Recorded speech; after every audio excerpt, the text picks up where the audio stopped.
Hello everybody, here's our lesson for this week on the United States and Pacific. So here are our objectives and standards. Explain imperialism by the United States and the Pacific, and to analyze economic imperialism by American industry in the region. And take a look at the standards too, please.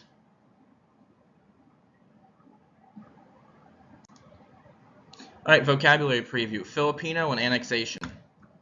So I want you to think about this, and please answer this in the think about this section. Many Americans believed that colonizing other countries was wrong, and others thought that they should become a world power or open up trading with other people.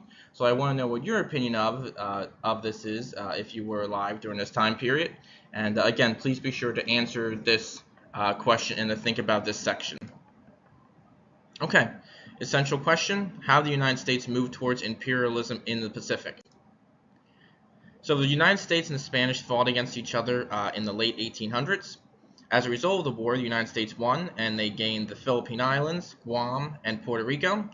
And President William McKinley favored imperialism at the time and believed that Americans could educate and uplift Filipinos in the Philippine Islands. Now, like we just said, Filipinos are those who live in the Philippine Islands. Many of the Filipino people did not want American rule after Spanish control for many years.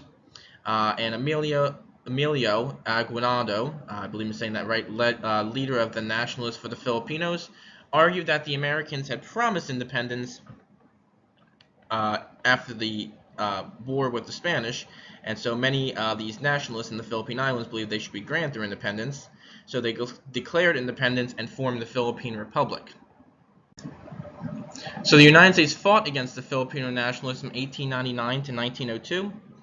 The Americans had promised to help the Filipinos achieve self-rule, and they did this by building railroads, hospitals, and schools.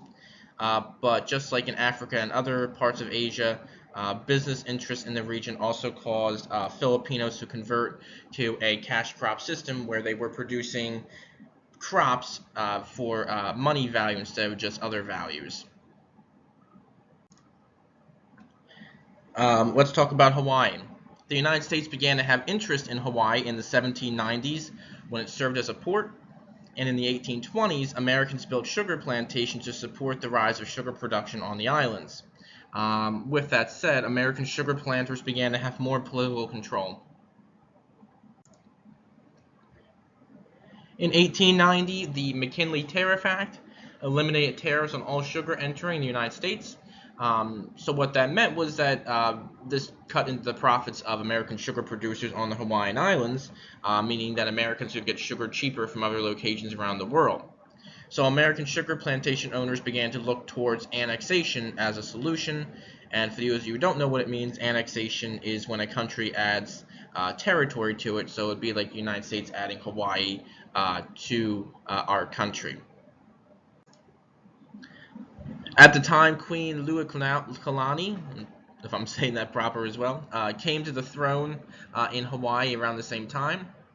Now, she wanted to increase her power as a monarch and restore the strength of the Hawaiians. American business leaders learned of this and put a plan in place to remove her from power. And in 1893, she was removed from power.